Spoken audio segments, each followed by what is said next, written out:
Let's go to Daniel chapter 3. Daniel chapter 3.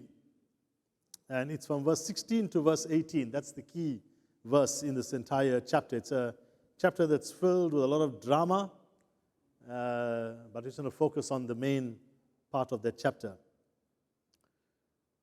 So Daniel chapter 3, verse 16, it says, Shadrach, Meshach, and Abednego replied to the king, O Nebuchadnezzar, we do not need to defend ourselves before you in this matter. If we are thrown into the blazing furnace, the God we serve is able to save us from it, and he will rescue us from your hand, O king. But even if he does not, we want you to know, O king, that we will not serve your gods or worship the image of gold you have set up. A very familiar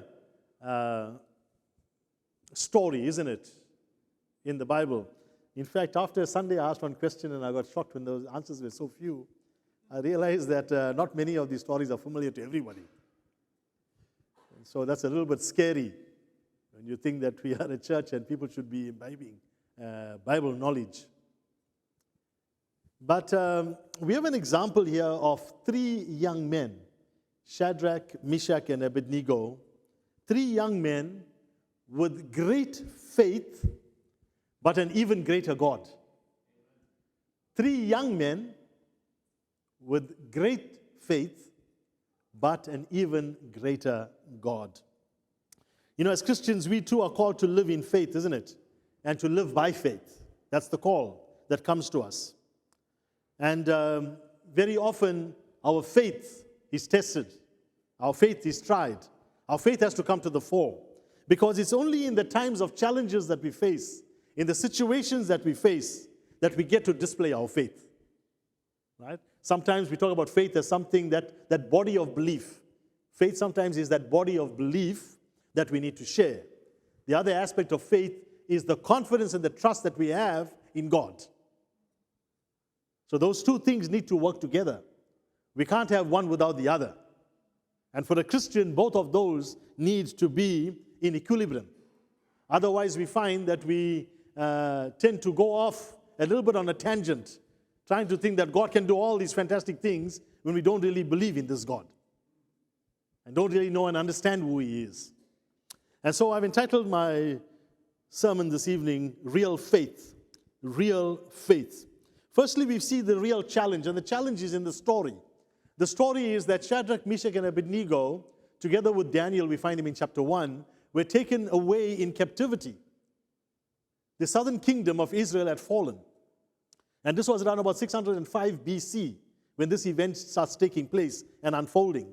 The entire southern kingdom falls completely to Babylonian captivity in 586 BC. So some 20 years before that, these people have already been taken away. Who has been taken away? All of the leaders, all of royalty, anyone who is anyone has been taken away. They've been sent before the entire nation is subdued and everyone else is taken into captivity. So the cream of the crop, those with responsibility, those in leadership, those that come from a good family background, all have been taken away. Daniel, Shadrach, Meshach, and Abednego were part of that group taken away. We know the story as it unfolds in chapter 1, isn't it? Where they are taken there, and then they are tested by the king, and the king wants them to eat all kinds of things. They don't want to give in to that because of their religious conviction, being brought up as Jews. They tell the people that want to do this, please let us eat vegetable and other things. We don't want to defile ourselves.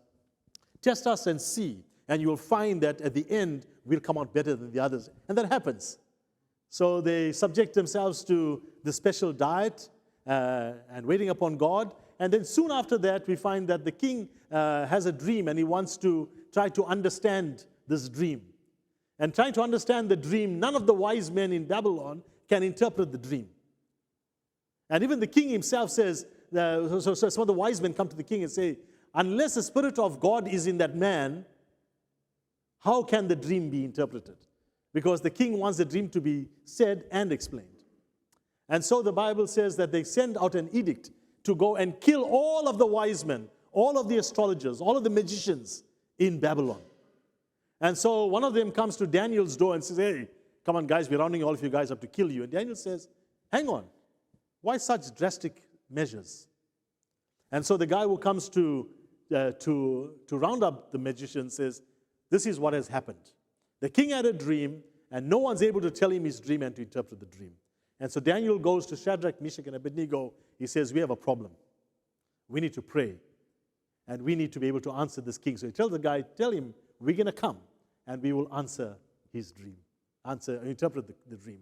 And they go. He goes and interprets the dream, and soon after that, what happens? Daniel, Shadrach, Meshach, and Abednego are elevated as part of the leadership. Notice, they were part of the royal family in Israel, taken into captivity, still honoring the Lord.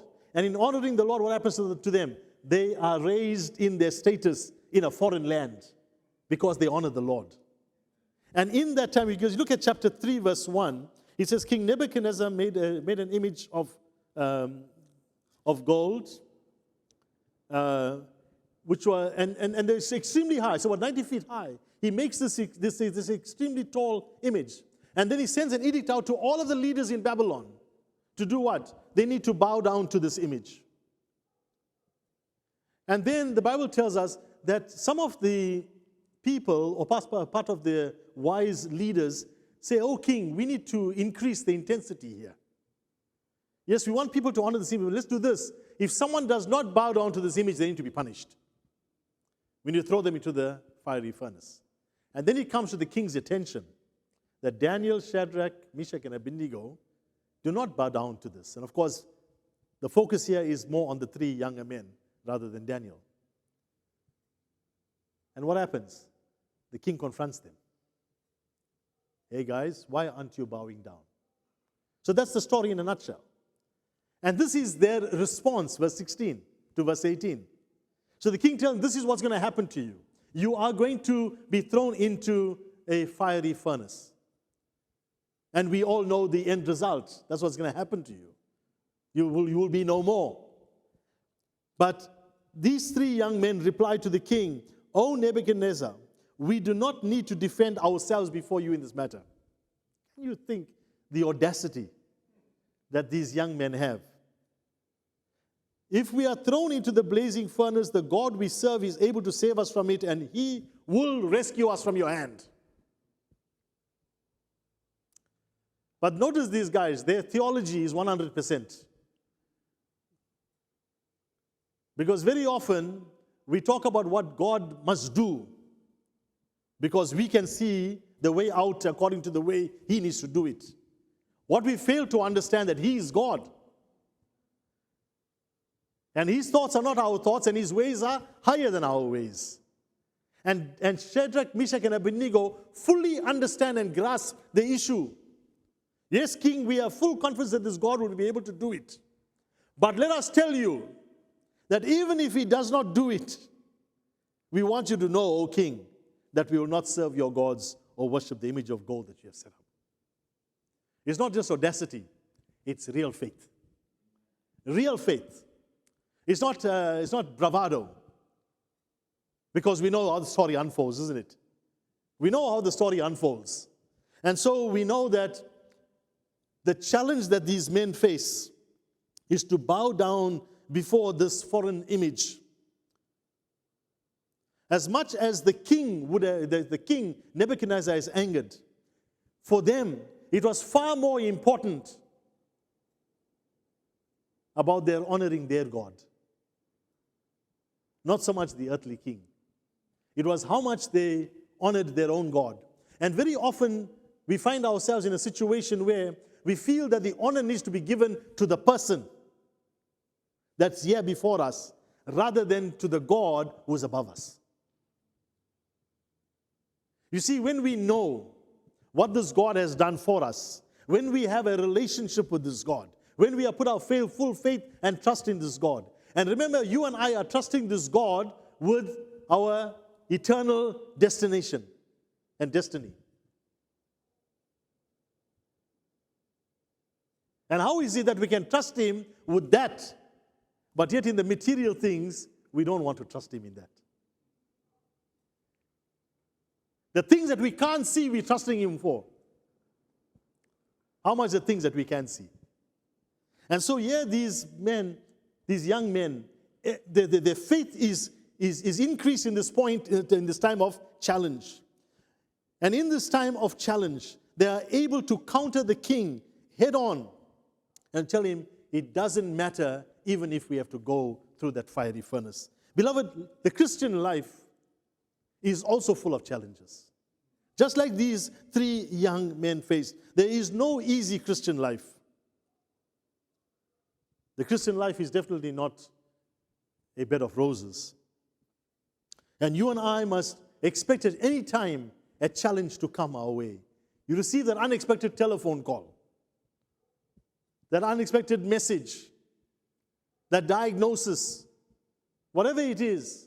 When those challenges come, it is not the one carrying the message or the one that you know around here that can solve the problem, but rather the one that's up there that's in full control. And Shadrach, Meshach, and Abednego understood that. In the midst of this, you and I need to know that at any time in our lives, the challenge can come our way. When you think about Enoch, Enoch was able to walk with God while others were doing evil things. When you think about Noah, he was living in a vile generation, a depraved generation, whose the cries actually went up to God. And God said, I'm hearing the cries out here. I'm going to come and do what? I'm going to come and destroy them. In the midst of that challenge, Noah still went and preached the gospel. He still obeyed the voice of God, and he built the ark, even though he was being mocked for his preaching. It was a great challenge for Abraham to go into a foreign land, a place that he had never been before. And then when God asked him to sacrifice his son, to be willing to do that.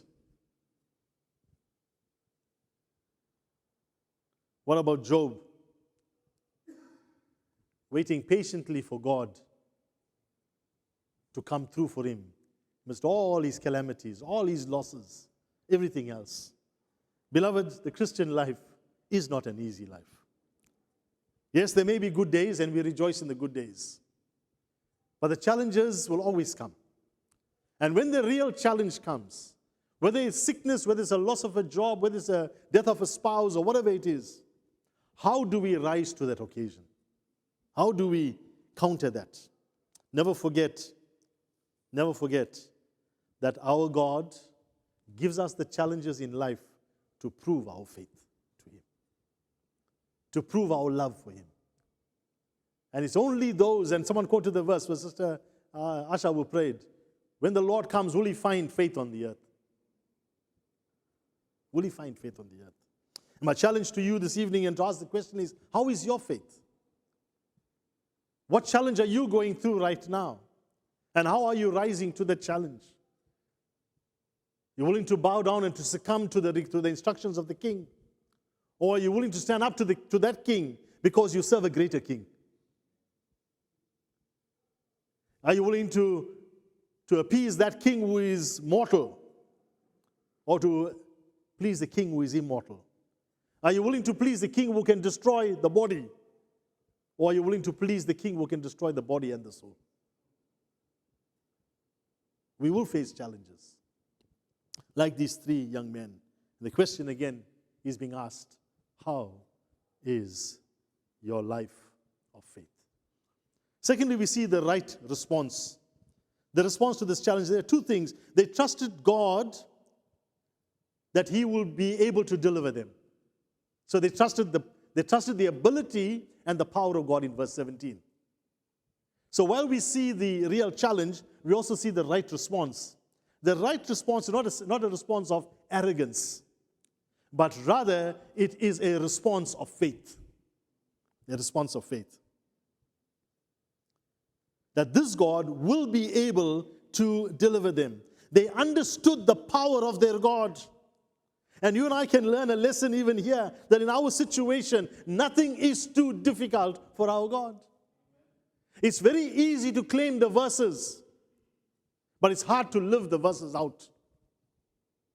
It's one thing to know the verses, it's another thing to live it out. And you and I are called, like Shadrach, Meshach, and Abednego, to be able to live the reality that our God is great. To live the reality that our God can heal. To live the reality that our God can deliver. To live the reality God can give us victory. We need to live the reality. Be able to speak the reality. And we can only do that when we know this God in a real way. Otherwise, we fail. To say one thing and to do the other thing does not measure up for our Christian faith.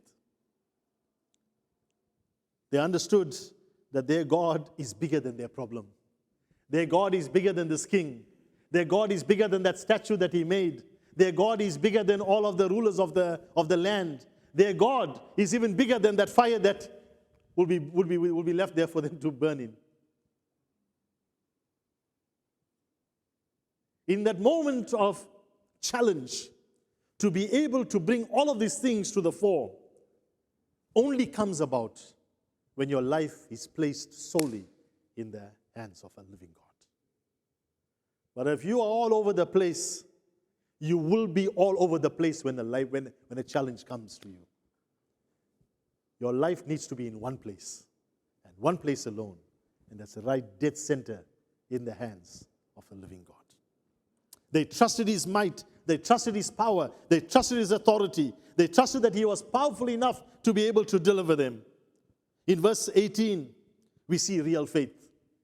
Even if our God does not save us from this, we know he can do it. But even if he does not save us, we know because they understood the theology of God. He's in control, he's sovereign. His plans and purposes will stand and avail. Some of us get excited and angry with God because he's not doing it our way. How many of us are willing to surrender it to the Lord and say, Lord, you have your way. I kind of know how it must come out, but you have your way. Very difficult. But here's these three young men giving us today a wonderful example of what it means to have real faith. That even if our God does not rescue us from that fire, we still will not bow down to you. You know, right there and then, this king could have not even thrown them in the fire. He could have chopped off the heads right there and then. Over and done and dusted. But you see, God had another plan. And God had another purpose for them. Beloved, keep in mind that our God will rescue us. And our God is far bigger than our problems. Our God is far bigger than our problems. What is your God like? What is your God like? What is your God like to you? What does he mean to you? What challenge are you going through now that you think that your God can't solve? How much of faith and trust do you have in your God to leave that completely to him? Not to get yourself mixed up in it, but to leave it completely to him.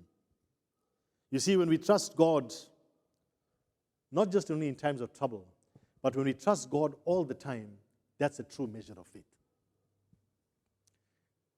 When we trust God all the time, that's a true measure of faith. But when the challenge comes, we will still be able to have the same level of faith.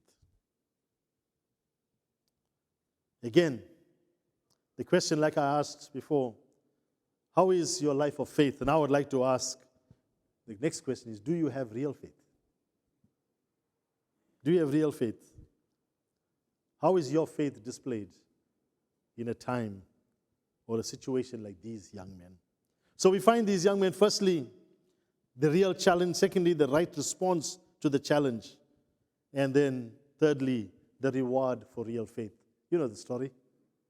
They made the fire 7 times hotter. They bound them up. The guys that were asked to throw them in the fire, they perished because of the heat. These 3 guys land in the fire, and before you know it, the king looks again and he sees a 4th man in the fire.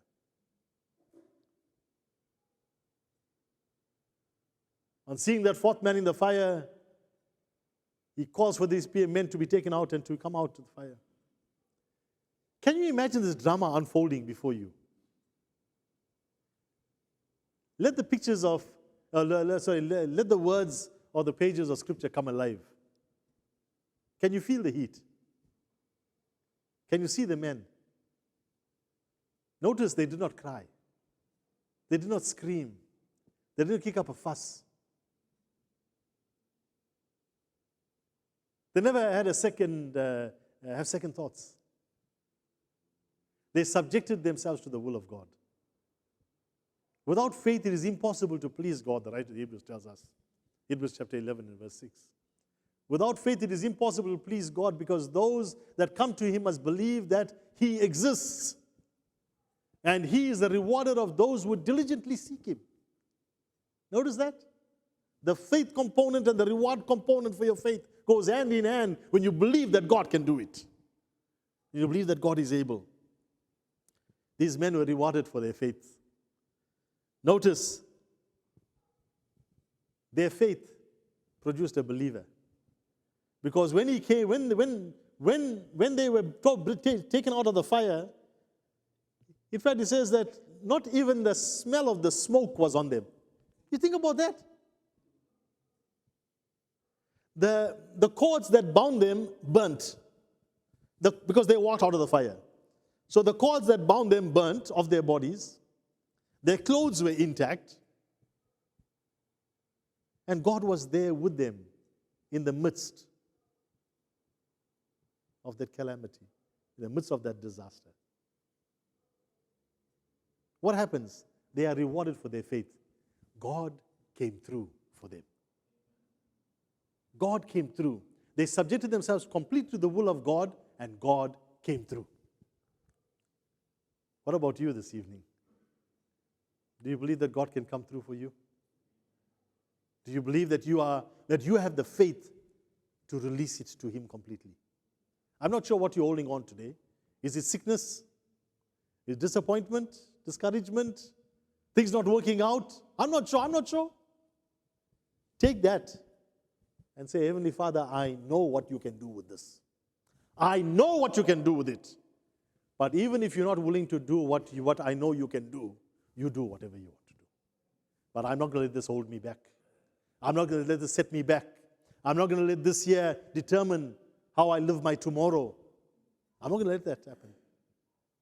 I want to tell you that sometimes you feel, hey, you're talking from, you don't know what I'm going through. Let me tell you, if there's 30 people or 40 people in here, everyone's got a story. Everyone's got a story. And very often we think our story is worse than the other people's story. Only when you hear their story, you realize, hang on, I think it's just as bad as mine or maybe worse. But you know what? Let's exercise our faith tonight. Let's know that God will come through for us. And even if He doesn't come through, His will will be done. They come out of the fire. There's a testimony. He sees and he says, your God definitely is a great God. I need to bow down to your God. I need to worship your God. See how the chapter ends. The chapter ends with him doing what? Honoring and worshiping the God of the heavens. The very God that these men put their faith and their trust in. And the very God that they did not want to bow, the very God that they were not wanting to worship. Notice who he is worshiping now. He's now worshiping the God that they worshipped. Wow. Isn't that powerful? Isn't that powerful? To think the effect that our faith can have on someone else. Standing up for our faith.